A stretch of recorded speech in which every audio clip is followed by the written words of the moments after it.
Hey YouTube, they have the JALL drying rack from IKEA.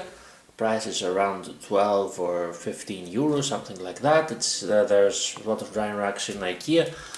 This is the code, big number.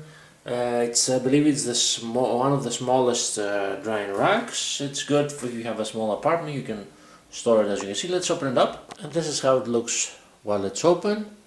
It's not as big, but it's good for storage purpose. I have a box nearby to see the size of it. Let's walk closer.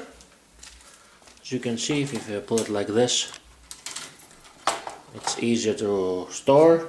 Let me just fold it, and it folds like this, taking not too much space. Especially if you have a small apartment, probably you can hear the clothes washer in the background.